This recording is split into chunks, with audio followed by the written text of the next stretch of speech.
James, would you like to introduce your presentation, please, today? My presentation is on youth crime and its causes. Statistics published by the Home Office in 2012 show that a quarter of all crime in the UK is committed by school-aged children. This is an alarming statistic that raises an important question. Do we truly understand the causes of youth crime? Research shows that there is no simple reason why children become involved in offending, and that there are a number of things that can act together to make a child more likely to commit crime. Throughout my presentation, I'll explore some of the main reasons. I believe that in order to prevent children offending, we need to truly understand why they do it in the first place. Poverty. Research shows that children from poor families face an uphill battle against poverty, because poverty is closely linked to children who get involved in crime.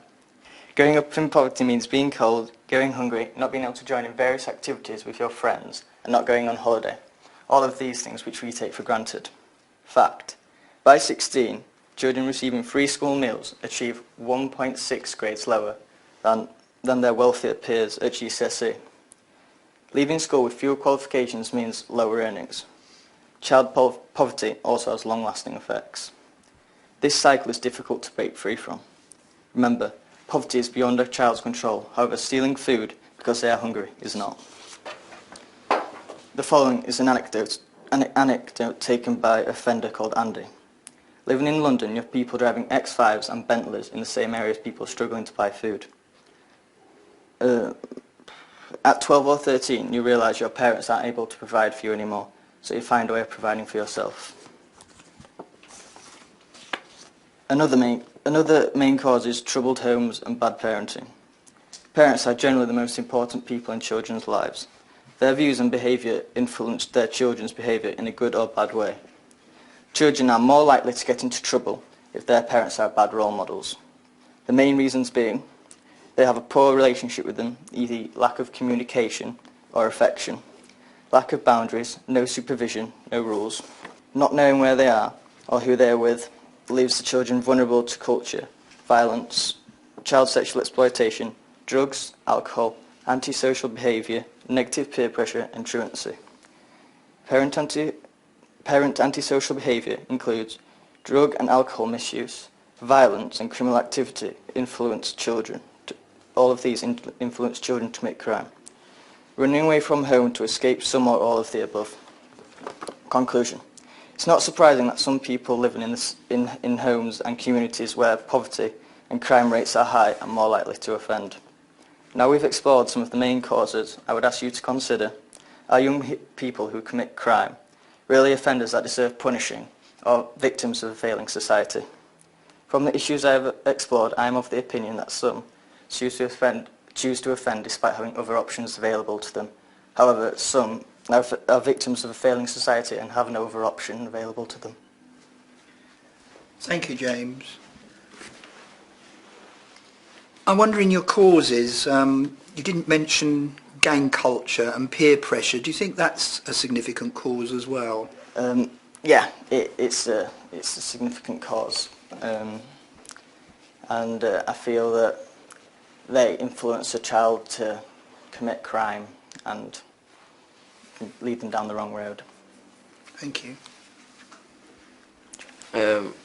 What age around would you cut off how old they have to be a youth offender?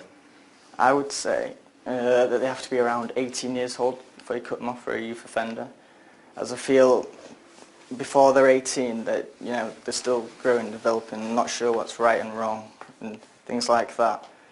And I feel that once you're past 18 years old, you're classed as an adult and you can provide for yourself then. So don't you feel that us being 14 we don't know what's right and wrong? I feel that we know the difference between right and wrong, however what you say is correct, as in I feel that we can tell the difference between right and wrong, but yeah, I still feel that if we commit crime at our age, then it's not always due to us. It may be due to our parents not looking after us properly. Do you think we should punish them for the crimes that they're committing? I think we should punish the parents for the crimes that they've committed, depending on how bad or serious the crime is. And I think we should punish the parents because they won't have looked after their child properly if they're going out unsupervised, doing whatever they want with whoever they are, whoever they're with. So yeah.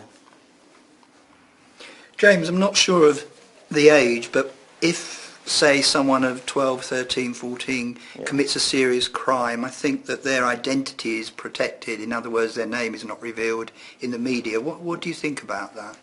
I think it's done for the best of the child, and that if it was got out of the, I think they're too young to really for their names to be told, because they're still not even teenager. You said 12.